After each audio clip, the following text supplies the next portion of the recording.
Understanding the Global Studies in the Fight Against COVID-19, organized by the Internal Quality Assurance Cell of Atmaram Sanatan Dharm College. It gives me immense pleasure to welcome our highly esteemed speaker of the webinar, Professor Dinesh Singh, Chancellor, K.R. Mangalam University and former Vice Chancellor, University of Delhi. Sir has always been a mentor, visionary, and an inspiration for all of us. He has an impressive passion for academic and research excellence. Sir, we are really honored to have you with us, and it has always been a pleasure to hear you speak. I'm glad that you took out time for us to speak on such a relevant and pertinent topic, as our country is experiencing a worst second COVID wave, which has gripped our nation mercilessly and has devastated our minds and lives and created havoc. I seek this opportunity to welcome the principal of our college, Professor Gyantosh Kumar Jha. His efforts to carve a niche for the college has always been a guiding light for us in all our endeavors. May I now invite our principal, Professor Gyantosh Kumar Jha, to welcome Professor Dinesh Singh and share his insights with us. Sir. Priya Vinita, परमादरणीय professor Dinesh Singh ji, पूर्व कुलपति दिल्ली विश्वविद्यालय, सम्मानित अतिथिगण, doctor Vinita तुली, convener webinar committee, सहयोगी मित्रों और मेरे प्रिय विद्यार्थियों, आत्माराम सनातन धर्म कॉलेज परिवार की ओर से मैं आदरणीय प्रोफेसर दिनेश सिंह जी का इस वेबिनार में हार्दिक स्वागत और हार्दिक अभिनंदन करता हूं। मुझे गर्व है कि उनके सानिध्य में, उनके मार्गदर्शन में, उनके बताए रास्ते पर चलकर हमारा कॉलेज एक अच्छे काम की तरफ, अच्छाई की तरफ धीरे धीरे बढ़ रहा है। मुझे गर्व है कि उनका मार्गदर्शन, सहयोग, उनकी प्रेरणा, उनकी ऊर्जा से सदैव हम लोग शक्तिवान होते रहे हैं और अपने आप को मजबूत करते रहे। सर, पूर्व में भी हमारे कॉलेज को, हमारे कॉलेज के शिक्षकों, विद्यार्थियों को आपका आशीर्वाद, आपका स्नेह मिलता रहा है और मैं स्वयं आपका स्नेहाकांक्षी रहा हूं और आज भी हूं, और सदैव आपका प्रेम और स्नेह मुझे आप्लावित करता रहा है। सर, मेरे लिए ये बड़े हर्ष की बात है या गर्व की बात है कि इस महामारी की घड़ी में, इस विपदा के अवसर में भी, दूर रह करके भी जो संबल हमेशा आपने अपनी बातों से, अपने विचारों से, अपने दर्शन से, अपने चिंतन से हम लोगों को जो दिया है या जिस तरह की प्रेरणा दी है, वो निश्चित रूप से हमारे लिए संबल का काम करता है। आज इस वैश्विक महामारी के विभिन्न रूपों को समझने के लिए जिस विषय पर आप अपने चिंतन के द्वारा जो बात आप कहने जा रहे हैं, मैं समझता हूं कि आज इस संकट की घड़ी में वो हम सब के लिए जो एक हमारा दुखता हुआ हृदय है, जो मानसिक पीड़ा है, जो आत्मिक कष्ट है, उस पर निश्चित रूप से शब्दों के मलहम से हमारे घाव को भरने का एक बहुत सराहनीय प्रयास होगा। आप सदैव भारत की उच्च शिक्षा और शिक्षा व्यवस्था के लिए सदैव समर्पित रहे हैं। आपने भारत की संस्कृति, भारत की चिंतन धारा और भारत के वैज्ञानिक और प्राचीन और अधुनातन सारे प्रयोगों का समन्वय करके एक साझी दृष्टि विकसित की है। मैं समझता हूं कि आज आपके जो अमूल्य विचार हमारे सामने आएंगे, वो सब हम सब के लिए एक बहुमूल्य थाती का काम करेंगे और हमारा भविष्य में मार्गदर्शन करेंगे। संकट की घड़ी में या महामारी के समय में जो लोग, जो महापुरुष इस तरह से अपने विचार को लेकर के आगे बढ़ते हैं और जिस तरह से समाज को दिशा निर्देशित करते हैं, मैं समझता हूं कि आपके ये अमूल्य विचार हम सब के लिए, हमारे समाज के लिए, भारतीय समाज के लिए एक दिशा निर्देश का काम करेंगे। मैं पुनः आपका हार्दिक स्वागत और हार्दिक अभिनंदन करता हूं। बहुत बहुत धन्यवाद। Over to Vineet. Thank you, sir, for your words. Professor Dinesh Singh, Chancellor, K.R. Mangalam University, is a professor of mathematics. He served as the 21st Vice Chancellor of the University of Delhi from 2010 to 2015 and also served as a Director, South Campus from 2005 to 2010.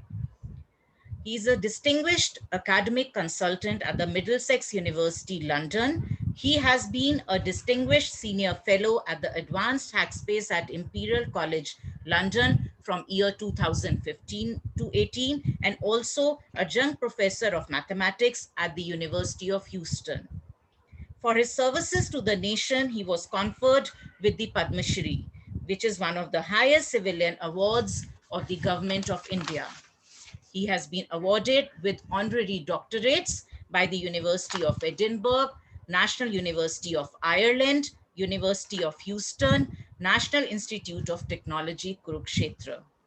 Professor Singh has been the member of Scientific Advisory Committee, Union Cabinet, Government of India from 2011 to 2018. President of the Ramanujan Mathematical Society, which is India's premier mathematical society from 2016 to 2019. And Professor Dinesh Singh has been awarded with the AMU Prize of the Indian Mathematical Society, Career Award of the University Grants Commission. He has served on the jury of the Gyanpith Award, one of the India's most prestigious literary awards. Professor Singh has several new ideas in the realm of education and on the role of technology in education. He has delivered the world over numerous prestigious invited public and keynote lectures on education, on policy towards economic growth, on mathematics, and on Gandhi. He has published numerous mathematical research papers in international journals, and his mathematical work is cited in several books, monographs, and papers. He has authored, edited several books. He earned his bachelor's and master's degree in mathematics from St. Stephen's College, University of Delhi. He obtained his PhD degree from the Imperial College of Science, Technology and Medicine, London, England. He is a painter, acclaimed public speaker, and a student of Gandhian philosophy, and is avidly fond of literature in English, Hindi, and Urdu. He has a keen interest in sports and has been a college color holder in volleyball. He is currently setting up a pioneering idea in education in the form of the Internet College and the College of Startups. I welcome you again, sir, and invite you to speak on the topic Understanding the Global Studies in the Fight Against COVID-19. Thank you. Thank you very much for your kind introduction, Dr. Vinita and Dr. Jha. I am delighted to be on your platform. It is always a matter of great privilege for me to be associated with any activity that Atmaram Sanatan Dharm College undertakes. And I know that under the able leadership of Dr. Jha and his colleagues, the college is now ranked amongst the top 10 or 15 colleges of India. So this is a huge achievement, and I am so delighted to have been witness to such achievements. Gives us hope. I'd also like to make a clarification. I think the title that I wanted to suggest, I have no idea, sometimes we miscommunicate. I think it was Global Strides, the fight against COVID, Global Strides. I wanted to understand what global strides are. And again, let me at the outset make a full disclosure. I am no expert on COVID. I'm no expert on scientific achievements. I'm speaking purely as a layperson. So please take what I say in that light. And I will try my best to distill what little I have understood in the fight against COVID so that a layperson could be better informed. And those who are experts may feel that I have done a poor job. You'll have to excuse me right at the beginning. All I tried to do was track some interesting developments in the fight against COVID across the globe. And I came across some very interesting things which have not caught the attention of mainstream media. And I thought I should start with some of those things. But for the last few days, I have been sort of using social media such as WhatsApp and Twitter to also highlight and illustrate what is happening on the COVID front in Delhi. And I thought that I can take this occasion because I believe largely, if not entirely, the audience here is from Delhi. In any case, it would be of interest to anyone on what is happening on the COVID front in Delhi and what exactly is the way to look at things. Very briefly, with your permission, Gantosh, I'll first speak a little bit about Delhi and how one can use simple data in very simple ways, not complicating anything, to understand the situation. So why did I choose to speak today a little bit first on Delhi? Because I saw some dramatic changes happening in Delhi. On the 6th of May, I had been tracking for the past week the data for Delhi through several sources. So it's important not to rely on only one source of data. It gives you better insight. You can see things in a better way. And so I've been tracking Delhi data along several parameters, several different sources. And when you triangulate this data, triangulation simply means this, that you try and box the real picture around a convex region formed by different data points, so that if you can narrow down the region, then the truth lies inside that region and you're pretty close to the truth. ये सत्य की खोज है. जीवन का भी ध्येय यही रहता है, सत्य की खोज. We're all looking for the truth, and to find the absolute truth is something like finding God, as Mahatma Gandhi said. So that would be really far off, but we can start approximating to the truth, and that's what I was trying to do by triangulating data. So, I'll give you the data points, the sources of data that I was looking at. Of course, first of all, I was looking at the official data on the number of infections in Delhi day by day, new infections. So let me be clear. When I say infections, I simply mean each day how many new infections have come about in the Delhi region, the state of Delhi. And I had seen, so week before 6th May, I had seen that the curve for new infections, particularly the 7-day rolling average, had begun to take a definite slope. There will be some ups and downs, but I had tested this model at Dharavi in the first wave. So in small regions, these models work very nicely. They will be very accurate. In Dharavi, I was accurate almost to the exact date. I had predicted a certain date on which I had said the number of infections will be less than 10, and it happened the way I think it was supposed to happen. So it seems to work, and I was trying to do that now for Delhi, which is a slightly larger region, not slightly, much larger region, but where data sources could still be obtained with a reasonable degree of accuracy. So I was looking at the 7-day rolling average, and I looked at the slope of the curve. Slope literally means the slope like the slope in a slide. And on a certain date, the slope which was going upwards turned downwards. Now that could be a day's thing or a 7-day average thing. But no, I noticed a consistent downward slope in the 7-day rolling average and even in the daily infections rate. And if you ignore one or two minor bumps upwards, but the general direction follows essentially the same slope. You just project the slope after you've achieved a certain degree of surety that the slope is holding. So the slope must hold. It can't be that It goes down, then it goes up, then goes down. If it keeps doing that, it's not holding really. You can even see it's holding in that sense also, but it requires a little more complicated thinking. But fortunately for us, the Delhi slope was essentially holding along a certain slope. And so that emboldened me. At the same time, I live very close to Ring Road. It's about less than half a kilometer from Ring Road, a very busy part of Ring Road. And on my terrace, I can also see the Ring Road, and I can hear traffic if it makes a particularly loud noise like honking, very loud honking. And when Delhi was at its peak in the second wave fighting COVID, I was counting the number of times I would hear ambulance sirens ferrying patients to hospitals in an emergent situation. And during the peak days, I would get ambulance sirens at the rate of about 3 to 5 in 1 hour on Ring Road. 3 to 5.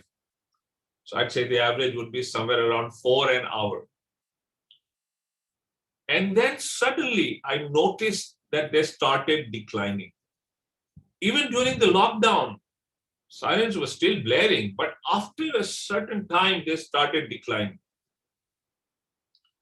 And on 6th May, I was very confident that the number of emergency situations where patients had to be immediately taken to a hospital from different sources, and the place where I stay connects with many, many neighborhoods which are either densely populated or are fairly sort of well-known neighborhoods where there are all kinds of human population habitats. And I saw that on the 6th of May, I was certain that we were not getting more than 5 ambulance sirens in a whole day, daytime.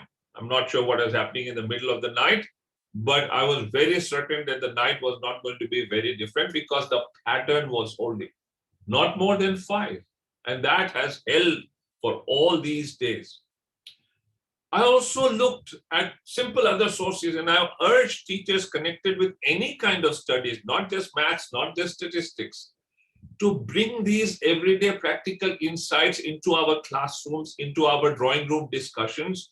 It improves the quality of human discourse, makes us think a little better. So I got in touch with one of our most prominent labs. It's a commercial enterprise, and they had been overwhelmed with requests for testing for COVID. They were completely flooded. But on the 6th of May, I was confident that for the last several days before that, the pressure on that lab had eased up like anything. And this lab has networks across the city. It's not just located at one place. And they reported that the pressure had really eased up. So that was my second data reference. 1, the ambulances. 2, this lab.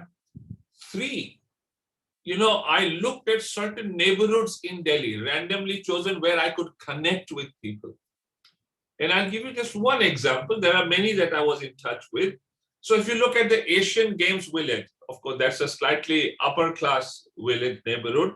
But I will also come to this point in a short while, if I have the time.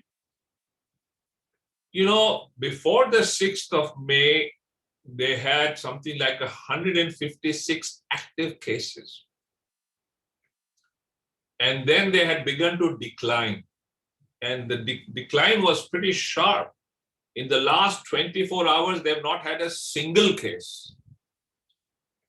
And about just after the 6th of May, they had only 61 active cases. So you can see that it's been pretty sharp. And I looked at other neighborhoods and the story was almost similar. So that's the other thing that was giving me confidence. Then I spoke to private practitioners who were doing online consultations in lower end neighborhoods, not the upper end. Some of them were in almost semi-rural areas, not exactly village.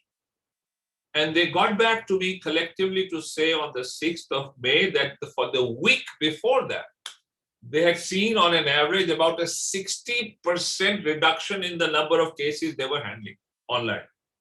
And since then, it's been reducing, coming back to almost the same situation as it would be for a regular physician who's sort of practicing online or in a clinic. That also gave me enormous strength. And based on that, I then decided to be pretty confident, and I sort of made my prayers and made a prediction that between the 10th and 15th of May, Delhi will see a dramatic reduction. This was on the 6th of May. And the day I made that prediction, on the 6th of May, there were 19,000 active new cases that had happened. 6th of May. Yesterday, there were 10,000 new active cases. So fortunately, and thank God for that, Delhi has sort of looks like begun to come out of the woods. We're not out yet, but we're in a far better situation. I also managed to find some people at the GTB hospital across the river in the Shahadra region. Just on the 11th of April, I have a photograph of the emergency ward of that hospital, and you wouldn't want to look at that picture. And on the 10th of May, that emergency ward of the GDP hospital is completely empty. Completely, the emergency ward. There are two reasons that you could cite. Of course, the number of patients. I spoke to the doctors there, and they attend to all kinds of people across the river in the Shahada region and beyond also. And the doctors told me that, no, the beds are all empty. There aren't any emergency cases that are turning up for COVID. So you can see that Delhi has begun to see the light at the end of the tunnel. We have to keep praying. We have to be very careful. We have to wear masks. We keep social distancing. Don't go out and meet people. Stay indoors. Do your best. But if you keep doing that, I am now wagering with His grace that by the end of May, Delhi will see an enormous amount of light. So let's just keep that in mind. Why am I telling you this? Because largely I have a college audience. You should bring this kind of precise, somewhat rigorous analysis and insights, no matter whether you're teaching political science or history or mathematics or literature. It helps. It helps in improving our intellectual capabilities. That's why I brought this story to your attention. And I'll now get on to the global situation and how, with the help of science and technology, some interesting things are happening in the fight against COVID. Of course, we have vaccines, and they are our single most important source of strength. And I'm sure all of us are now completely aware of how those vaccines are working and what they are doing. We have all kinds of vaccines, a plethora of vaccines, the ones that you inject. But maybe you're not aware that as I speak, news has come in one of the most prestigious journals, Nature, probably the most prestigious science journal, that a new vaccine is being developed, which has shown enormous promise, not just against COVID. So it handles a whole bunch of viruses from this family, SARS, MERS, all of them will be handled by this single vaccine. And in the trials that have taken so far, that have been undertaken so far, it has shown enormous promise. That's why Nature allowed it to be reported. So you can see that there is light on the horizon. Mankind will win this fight. Believe me, we will win this fight.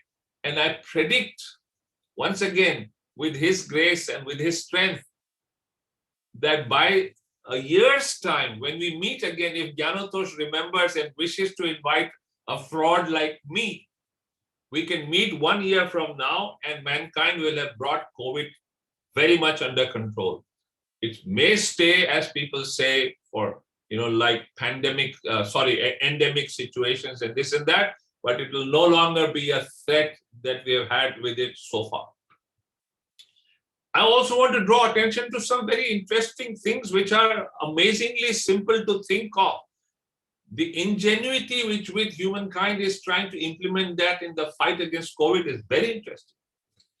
So, I don't know how many of you were aware, but a little less than a year ago, a Nobel laureate, Louis Ignarro from the United States, from California, wrote a letter to the British Pharmacological Journal, it's a prestigious journal, and a Nobel laureate writes a letter which was published in full, in which he suggested that here was a natural way in which we could do something to combat COVID. What did he suggest? So Ignaro got his Nobel Prize for his work on nitric oxide, the gas nitric oxide. Because of his work, thousands of newborn babies have been saved from dying. They were given nitric oxide right at the time when they were suffering and were turning blue, and the nitric oxide revived them. And that continues to be the situation. It is used to save newborn babies from a certain kind of affliction. And Ignaro is an expert on nitric oxide. And here's what he said, that the nasal cavities in humans produces natural nitric oxide. And he said when we inhale through the nose, this nitric oxide accumulates in our lungs as well. And it's a powerful antimicrobial agent. It kills viruses. So what he suggested was very simple. And I'll lead you to technology in a moment, but hear me out. What he had suggested was, not many paid attention to what he said. He said, if we inhale through the nose and exhale through the mouth, then the nitric oxide goes into your lungs each time it is produced in your nasal cavity. If you exhale through the nose, then it also gets washed out. So don't exhale, but inhale through the nose and exhale through the mouth, and do that about gently 15 times in one cycle. And repeat this cycle 3 to 4 times in a day. Gently inhale through the nose and exhale through the mouth. And do this 15 times. And repeat this cycle 4 times, 5 times in a day. It has many other benefits, as Ignaro himself said. It calms and relaxes the mind and the body also if you sit down and do it in a gentle way. It does, believe me. More importantly, it tends to harm the COVID virus because of the nitric oxide that goes from the nasal passage into the air passages into your lungs. That's a very remarkable and simple insight, but people didn't seem to pay much attention. Incidentally, and I'm not one of those obscurantists or chauvinists who says कि हमारे यहाँ प्राचीन में सब कुछ मालूम था, सब विज्ञान हो गया था. I don't believe in that. But yes, there is wisdom in many things that our ancients have done. I am reminded of an exercise in yoga called Simhasana, where the essence is to inhale through the nose and exhale through the mouth.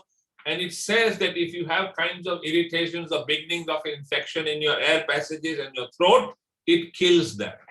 I have actually, because I'm familiar with Simhasana, I have practiced it, but I had forgotten it in the last few years. Still, essentially, Louis Ignaro, the Nobel laureate, reminded me of his practice, which is quite similar to Simhasana. And now I understand why in yoga they say that Simhasana clears off your throat infections and things like that.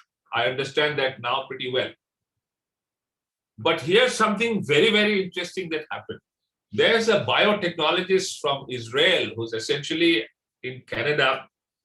He has set up a biotechnology startup called Sanotize. They probably picked up this idea from Ignaro. Probably. I'm not 100% sure, but I'm making a guess here. Anyway, they picked up this idea of nitric oxide. And they have developed a nasal spray, a simple nasal spray, which you spray into both your nostrils. And they have conducted trials in Britain with the help of 2 or 3 agencies in Britain, including an agency connected to the National Health Service of Britain. In April, the results were out, and they found that this nasal spray, which you sort of spray into both nostrils, within 24 hours, it reduces the viral load to an extent of 94%. That's huge. And in 72 hours, it almost completely removes the virus. It's almost 99%. That is quite a breakthrough. I've been trying to track information as little as I've understood as a non-prescription over-the-counter nasal spray. It is now available in Bahrain and Israel. But Sanotize is trying to come up with more data and is talking to authorities in Britain, Canada, and even in the United States to be allowed to conduct these trials and conclude that Sanotize will work in the fight against COVID. This doesn't mean that you're not going to use vaccines. Please let me repeat again. The real one thing that will really control this virus and bring it into complete control would be vaccines. All these things will be just aids along the way. So you can be complementary things. You could use complementary things. Sanotize is one of them. There are other people who are doing similar things. I'll tell you a very interesting story about a young Indian academic at the South Dakota State University in the United States. His name is Saikat Basu. During the second phase, Basu and his family from the United States visited his relatives in Calcutta. And Basu had not been vaccinated yet in the United States. So you can see that he and his family had not had the vaccine. And Basu had developed a technique that allowed him to be comparatively well protected against COVID, even though he was in the middle of Calcutta, in the midst of the second wave. So what was Basu doing? What he had done was, he just used a simple idea. We know that iodine is a very strong antimicrobial agent. And there is a registered trademark medication called betadine that uses an iodine-based solution called povidone or something like that. All Basu had done was he had devised a nasal spray. He and his colleagues in the US had devised a nasal spray, which he has an article on LinkedIn. They're still working on things, they're developing it, but he has an article on LinkedIn. Saikat Basu, South Dakota State University, you'll find the article on LinkedIn. And he tells you how to, it's a non-prescription thing. Betadine is available all over the counter, and you can gargle. People when they get throat infections, they gargle with it.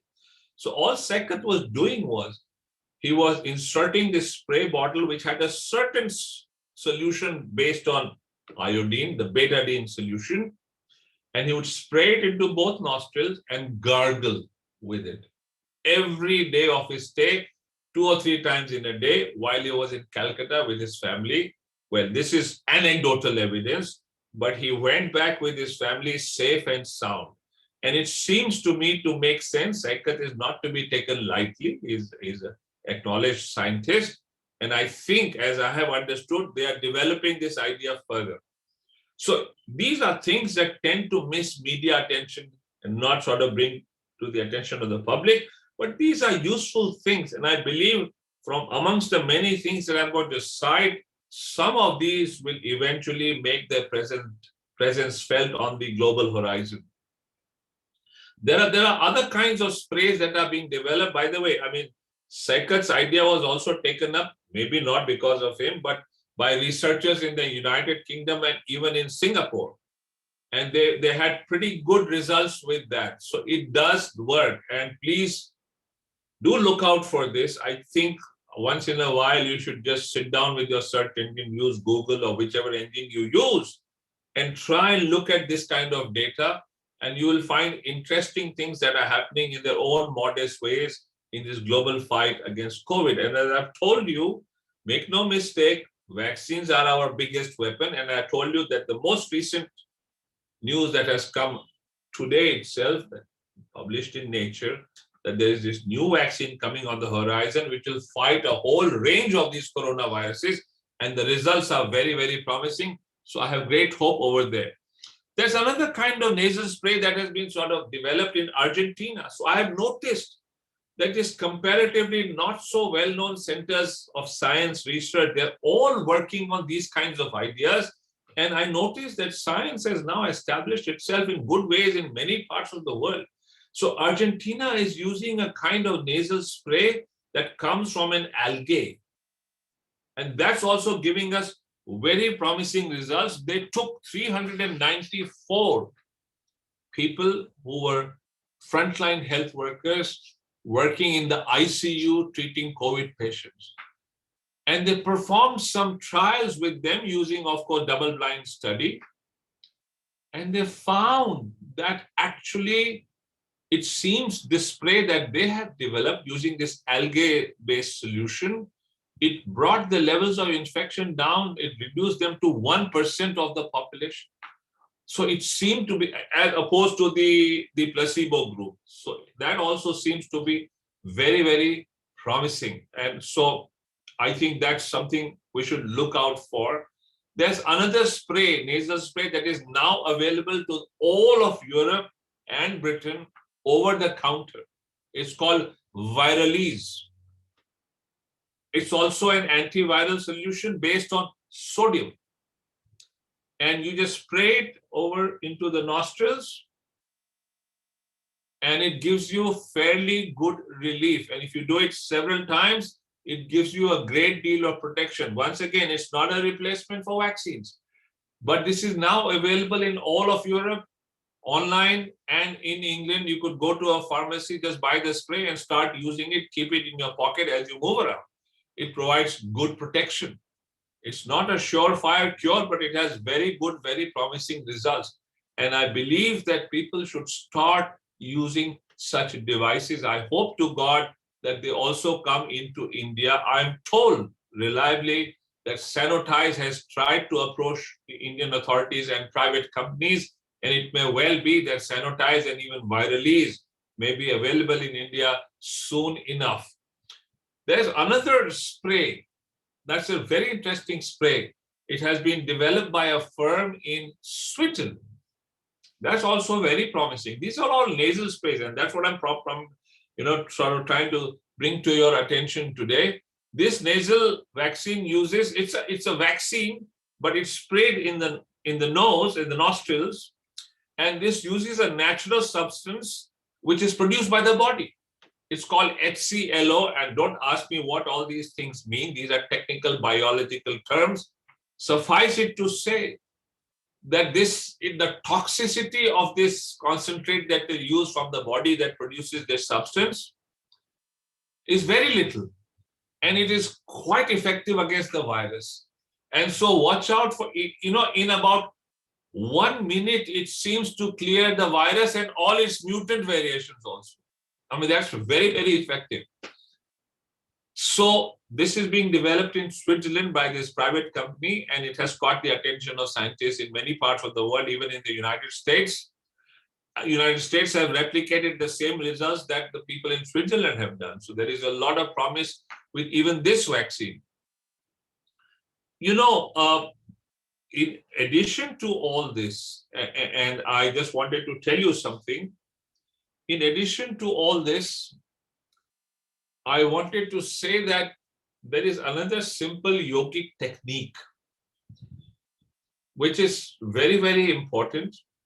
It's called Jal Neti. You take water at a reasonable temperature, don't make it too hot, and you sort of pass it from one nostril and take it out through the other and reverse it in the other direction with a small container, a small vessel. It has a spout in it. And there are more modern versions which have motors which make it really easy to do that. And it washes away anything in the nasal passages. So if you do that once or twice in a day, viruses and other germs that could be harmful get washed out completely. And the person who brought this to my attention was Morarji Desai when he was Prime Minister of India. And there was something interesting he had told me. He said he would never have a cold. He said every time he felt he had a cold coming on, he would do something very simple with the Jal Neti. He would pass water through one and take it out, both nostrils, clean up his nasal passage. And then he said he would take lukewarm water with a certain saline solution and drink it through his nostrils into his stomach. And he says the cold virus would be completely washed away. And in fact, he said it would kill the virus. And he said he had never had a cold in his life. And I believe there is sense in there. Jal Neti is highly recommended in yoga simply for these reasons. It's a good health-forming habit. So I think we should pay attention to that also. And I think all these nasal sprays are just following up on our own ideas that we understood in the past about the importance of the nasal passages and the breathing techniques. I'm told, I do not have any data like the data that Louis Ignaro has given, that there is nitric oxide being produced in our nasal passages. That kind of data I don't have, but I have heard from many people that even the Brahmari pranayam allows you to sort of produce nitric oxide in our air passages, nasal cavities, and it also weakens the virus, if not completely kills it. There is no harm in trying these. These are simple techniques you do 2 or 3 times in a day, each time for about 3 minutes or so. There's no harm, no taxation on this. And I think we should be paying attention to that. There's a nasal spray that has just been developed by Cadila in Ahmedabad. So here's the interesting story about this Cadila medication. Many years ago, about 10 years ago, the scientists at Cadila, and I've been talking to the chief scientist there, he's a very distinguished scientist, Dr. Bakulesh Kamar. He had informed me that about 10 years ago or so, they had developed an intradermal vaccine for tuberculosis. So this intradermal vaccine for tuberculosis was injected gently under the skin, and it would give you immunity against tuberculosis. Incidentally, it is very bad for anyone to die under any circumstances for any reason. But I'm not sure if our audience here is aware that how many people in India die every day from tuberculosis. About 2,000 or more. Each day they die from tuberculosis in India. It's a large number. 2,000 or more daily deaths due to tuberculosis in India. I do not know if those people who have these severe forms of tuberculosis, when they're infected with COVID, what happens? Is it a kind of comorbidity situation? I have no data on that. But just to bring things into the right perspective, 2,000 people on an average die in India every day because of tuberculosis. So Cadila came up with this vaccine, and then they realized it's very effective against leprosy. So it also was being sold under prescription for treatment of leprosy. Effective, very effective. So what does Sepsivac do? As I have understood, you must have heard of a term called Cytokine Storm in the context of COVID. Well, what this storm is all about, it's simply an overreaction of the body's immune system against the virus. And when there is a high overreaction, the body gets overwhelmed with that, and then humans succumb to that reaction. COVID patients tend to die in large numbers because of that. And what Sepsivac has been doing in the context of leprosy is that it quells the cytokine storm. So Dr. Kamar thought that it should work against COVID also. And in the trials that they have conducted, so I know of a university in the National Capital Region where they looked at 200 frontline people who were being exposed to COVID all the time. And they conducted this trial where they were in constant exposure because of their activities to COVID. And they noticed that it gave them about an 85% protection. So it seems to be working. This is not the only piece of data. Dr. Kamar has a fair amount of data on this. On the basis of that, he and his team have developed now a simple nasal spray, based on Sepsivac, which you just spray once into your nostrils, both nostrils, and it will give you immunity for almost a year. So a strong amount of immunity, that's what they're claiming. And I believe that this should also work. Dr. Kamar is a highly respected scientist, and I believe there is a lot of sense in what he's saying, and we should wait for more data as time goes by. Hopefully, even that will work. In addition to that, I just wanted you to know that there are countries across the globe, and I would like to just bring you the names of China, India, US, UK, Cuba, Iran, who are all working on, this is data provided by the WHO on a certain kind of vaccine.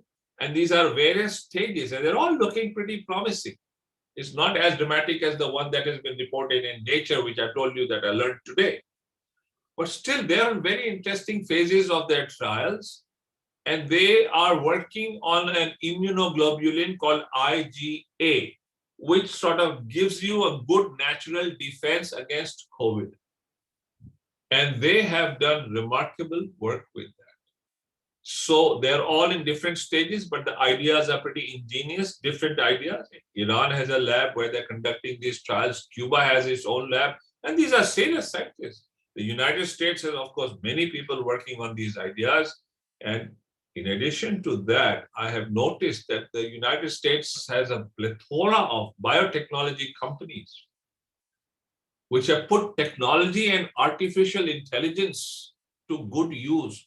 So they have been running through all kinds of pharmaceutical formulations using artificial intelligence to see if these molecules could somehow fight the COVID virus. So they know the complete structure of the virus, and using artificial intelligence, and they have come up with a range of pharmaceutical formulations. And they're now going to try them in their trials. So this is technology which has come to the aid of medicine. And I believe that if you look at this entire range that I've given you outside the area, the core area of developing the vaccines, which is now coming out to be very fruitful. The vaccine area has been so fruitful. Today, I noticed that the United States President has issued an advisory, approved an advisory, where in the United States, if you have had both your vaccine shots, either from Pfizer or Moderna, you need not wear a mask in many places. You are allowed not to be with a mask. You are safe. And you can see that the United States has quelled the COVID fire to a great extent, and that's largely because of the vaccination program. So we must rely on vaccines. And I am hoping and I am expecting that in times to come, in the next few days or next few weeks, India will launch a vigorous vaccination program. And the sooner we do it, the better for us. Vaccination is the first and foremost thing. But all these supplementary things that I have told you about, from them, if 2 or 3 turn out to be as they are showing promise for, then we will have, between the vaccines and these devices, probably fought and won the battle against COVID. Well, Gyanatosh, essentially, all that I wanted to say has been summarized. There is something that is outside the realm of these vaccines or chemicals, but it is in the realm of nanotechnology. And I would like to just mention it very briefly.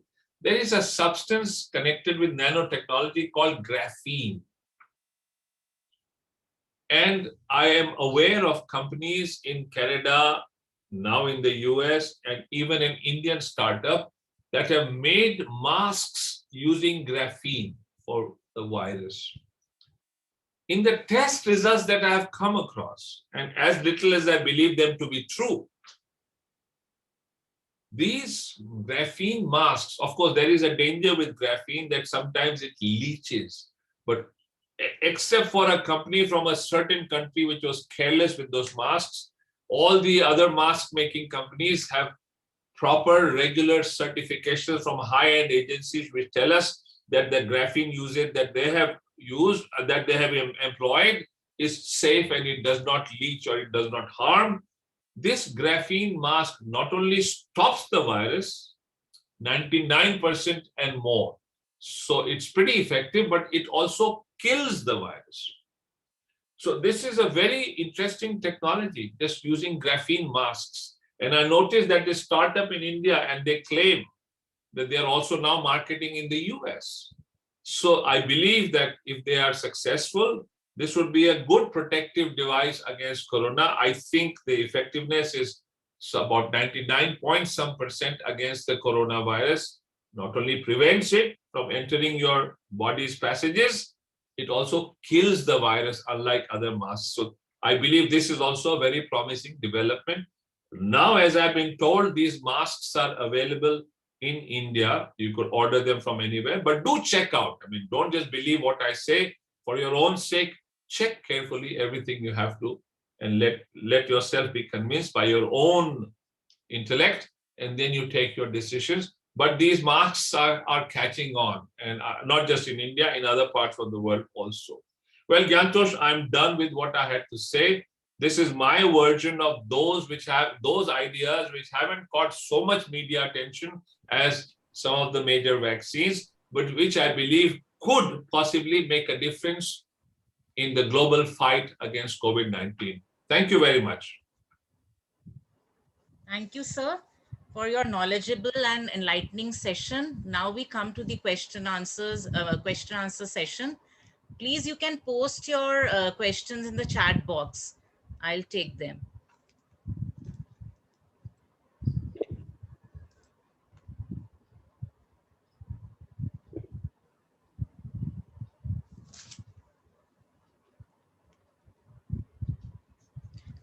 There is one question, sir. It's always a great privilege to listen to you.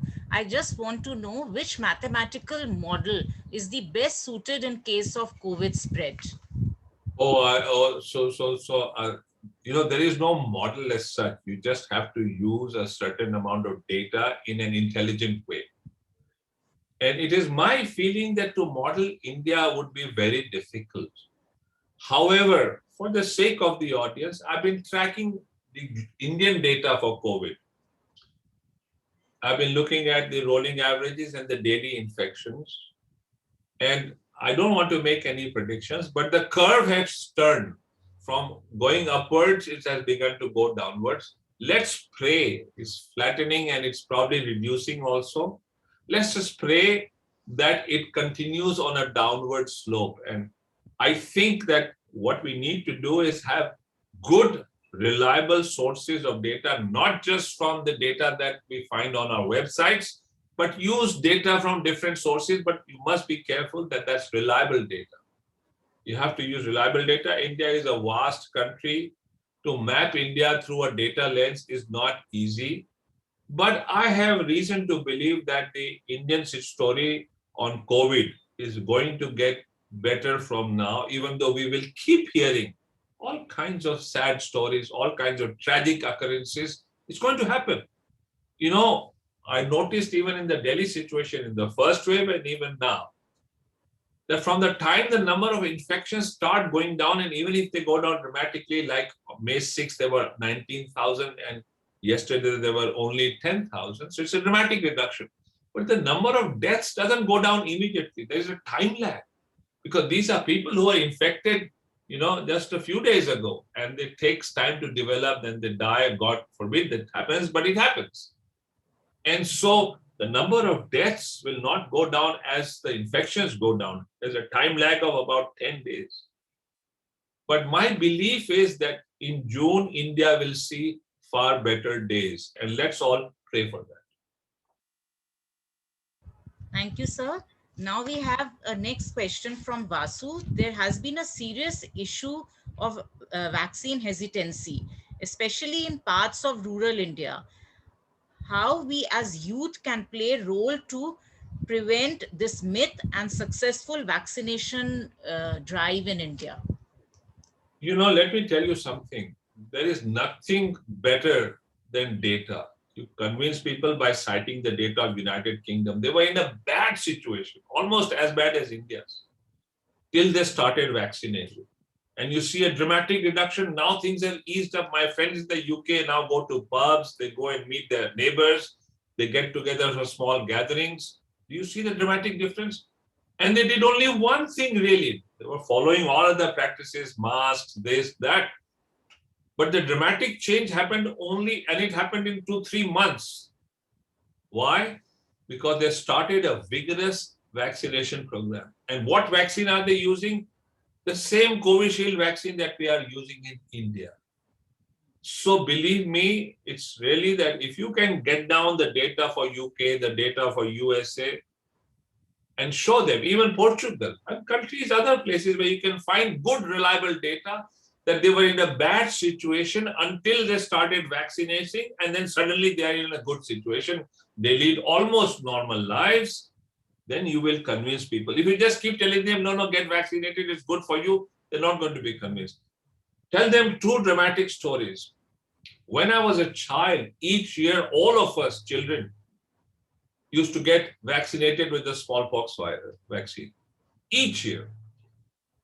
And then suddenly, when I was a student at Delhi University, 70s, I think it was 76, 77, when India became smallpox free. There was no medicine for smallpox. Nothing works, only vaccines. Tell them from the scourge of smallpox, India came out completely free because of the vaccine. Otherwise, you can believe in anything, thousands would die each year. As recently, when I was a student, around 74, 75, hundreds and hundreds of people in Bihar died because of smallpox. But all that is gone.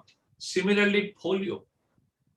You know, I had a sibling a little older than me who died because of polio. There was no polio vaccine then. But now look, there are no polio cases in India as far as I know. It's been eradicated from India. Why? The dramatic difference has come because of the vaccine. So vaccines work, and just cite data, smallpox, polio in India's context, and then show them the data for USA, UK for the vaccines. And UK is using the same vaccine that many of us use in India.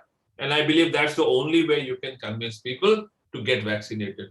Do that in smart, intelligent, non-aggressive ways. Simple data convinces people like anything. Thank you, sir. Now we come to the next question. This is from Principal Bhimrao Ambedkar College. A wonderful lecture as usual, sir. Just wondering your comments on the next wave of COVID-19, timing, severity, and implications. Oh, so please, I mean, as I said, I'm a lay person. Don't sort of expect too much from me. But I'll tell you one thing. I'm making an intelligent guess, and I believe it will work. I think in early June, India will launch a vigorous vaccination program. I think we are trying to procure vaccines from many sources. And if we are successful in that, there will be no third wave. If we are successful, look, I mean, New York has been through two really bad waves, but once the vaccination started, New York is back to normal. There's nothing else happening now. Vaccinate, vaccinate, and vaccinate. And I believe India will. Right now, we're not vaccinating too much. There is a shortage. We all know that. But let's all be optimistic. It's in our interest to be optimistic, because if you're optimistic, don't be foolish. Don't be foolhardy. But keep your mind in a good, positive state, and your body generates the right kind of things that help you fight. It improves your immune system also. So stay optimistic, and I believe that India will not allow the third wave because of its good vaccination program, which I expect will happen sometime. Yes, sir. So definitely it would happen. Like we eradicated polio with polio drops. This would certainly happen, sir. So now another question by Nina Bansal. What about the immunity building for our body systems? Isn't it true that the traditional Indian system, ignored up till now, has an answer? Well, yes and no. I mean, there is no harm in building up your immunity, but all those traditional Indian systems were not working against smallpox. They were not working against polio. I don't know why. I'm not running down the Indian systems. I have seen them do miraculous things. But until we have hard scientific proof, don't follow anything. I mean, there is no harm if you keep consuming tulsi, holy basil. No harm, because there are enough results to show that it has strong antiviral properties. So there is no harm. I know of a researcher, a biology researcher, frontline researcher, who has come up with remarkable results in the last few months on the use of Giloy, Guduchi. I think the Tinosporia cordifilia, I think is that the technical name, scientific name for it? Giloy, we call it Giloy or Guduchi, in treating cancer. So, but it's all in the lab, okay? And Giloy is really used for anti-inflammatory properties in India, in the Ayurveda. So look, and there are no side effects. So there is no harm if you consume Giloy, if you consume Tulsi, holy basil. No harm comes to you. In the Indian tradition, it has been accepted that these do build immunity. But to rely solely on that, or to say this is the frontline fight, until we have scientific evidence, we shouldn't do that. Thank you, sir. Now the next question is from Smruti Rekha. She is apprehensive whether the data we are finding from these sources, is it exact? Oh no, there is nothing like exact. We're not God. Okay, nothing is exact. We're always approximating. I said that at the beginning, that I'm trying to box the actual picture inside inexact data. So I know the outer boundaries of the inexact data, and I know that beyond this, if I go inside, it will not be exact. But that much allows me a certain region of exactness. That's all. And look, I mean, India is not very good at data. And much of my data is anecdotal in the sense that I've been collecting it through personal efforts. Now I've been joined by a colleague who's sort of giving it a little more sort of weight. A very young colleague who's actually not a scientist nor a data expert, but he thinks like a mathematician and he's doing some good work. Hopefully, we will try and write this up in a day or so. But there is nothing like exact data, nothing. So we now come to the next question. It's by Avdesh Kumar. So as you talked about Jal Neti, is it helpful in COVID-19 also? Well, I mean, it makes sense. If you use the Jal Neti technique, it just washes out viruses and germs in your nasal passages. And remember, COVID attacks you through the nasal passages. That's how it enters the lung. So in the first line of defense, if you use this properly, it should help. I mean, this is not a cure. Please believe me, it's not a cure. I see no harm, but always talk to your doctor, your physician. Please consult them. I'm not a scientist. I'm not a technical person. I'm not a physician. So I'm just giving you anecdotal stuff. I told you what Morarji Desai told me, that every time he felt he had a cold coming on, he would use Jal Neti and then he would just drink the water. After cleaning his nasal passages, he would drink the water, warm saline water, through his nostrils, and he said the virus would be completely removed. This is his version. But Jal Neti seems to have an effect. Every time I've had a cold in the last few years, I've seen that Jal Neti makes a difference to me. Common sense tells you that it should also help wash out the coronavirus. That's all. There is no scientific study. Remember that. Thank you, sir. Now we come to the next question. It's by pilot Arun Huda. He says, quite useful lecture as always, sir. The disease made its way throughout the country and new mutations appeared. And with the government unwilling to take ownership of the problem, no one was really tracking how the new variants behaved. Do we need a better national strategy? See, no matter what strategy you have, there is always room for improvement, and certainly India would be better served if our national strategy improves in a significant way.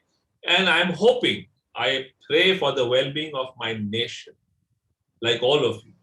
And I'm hoping that wisdom will prevail and we will come up with a good national strategy. Look, in the first wave, even the United States didn't seem to have a strategy. They were suffering badly. But they have learned, and good people have come to the fore, and they have devised good ways of handling COVID, and the United States is now comparatively at ease. And I'm hoping that similar strategies will begin to develop in India. The sooner we learn that, the better. So, sir, any more questions? Otherwise, I'll just end. Thank you, sir, for this knowledgeable and enlightening session. And sir, you told us about the technological and the scientific developments that are taking place that would really help us in combating this COVID pandemic and help us in coping, and has given us a positive vibration that these things will end by the scientific and the technological developments that are taking place throughout the entire world. And it has given there is a light in the horizon, and mankind will definitely win over this. And this is a gloomy situation for all of us, but science still holds. It is going to really help us in coming out of this entire situation. So we should pay attention to various technological developments that are taking place. And the first thing is we must rely on vaccines, which is very, very important. And it is really going to help us end this COVID pandemic.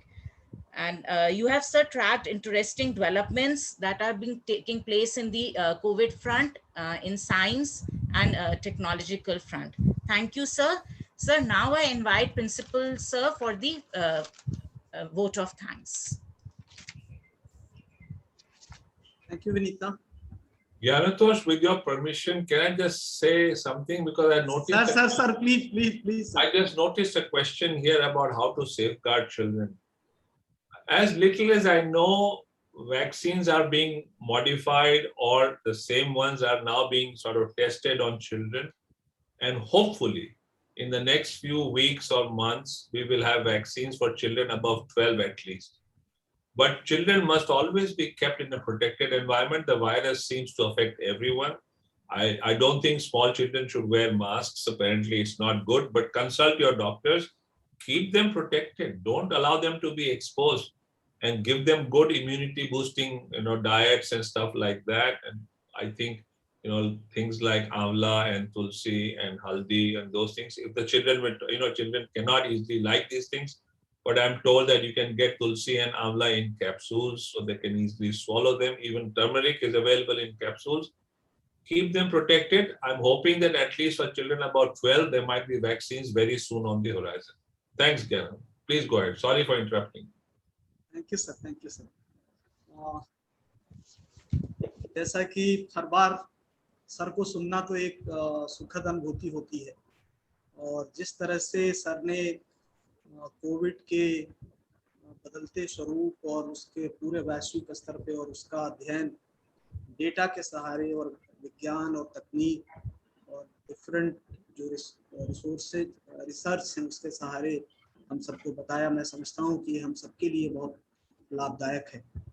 मैंने पहले ही कहा था कि sir के व्याख्यान में हमेशा हम लोग प्राचीन भारत की परंपरा और जो आधुनिक विज्ञान है इसका एक समन्वित रूप देखने को मिलता है। पूरे वैश्विक स्तर पर, पूरे विश्व में जितने रिसर्च या टेक्नोलॉजी के स्तर पर या वैक्सीन के स्तर पर जो डेवलपमेंट हो रहे हैं, नेजल स्प्रे, सबके बारे में बता करके मुझे लगता है कि हम सबको सर ने एक नया रास्ता दिखाया है। और जैसा विनीता आपने कहा कि और सर ने अपने वक्तव्य में कहा कि वैक्सीनेशन ही एकमात्र विकल्प है, उसका क्रियान्वयन होना चाहिए और पूरे देश के स्तर पर ढंग से होना चाहिए, तो ये तो सबसे जरूरी है। लेकिन सबसे बड़ी बात कि इस महामारी के दौर में, खास करके इस प्रोग्राम में जितने लोग भी जुड़े हुए हैं, सबने अपनी जान पहचान में मित्रों, रिश्तेदारों या समाज के भीतर से कई लोगों को खोया है, तो उससे एक हमारे मन में एक मानसिक तनाव या एक चिंता, दुश्चिंता की रेखाएं हमारे मानसिक स्तर पे उभरती हैं। कहीं न कहीं मन में एक टीस है कि कोई अपना प्रियजन चला गया और उससे अंतिम मुलाकात भी नहीं हो पाती है, या उसके जो रिचुअल्स हैं उसमें भी कोई शरीक नहीं हो पाता है। ये एक जो स्थिति, भयावह स्थिति हम सबके सामने है, उसमें लगता है कि सर के वक्तव्य से एक नई उम्मीद, एक नई आशा की किरण सबके हृदय में जरूर जगेगी या जगी है।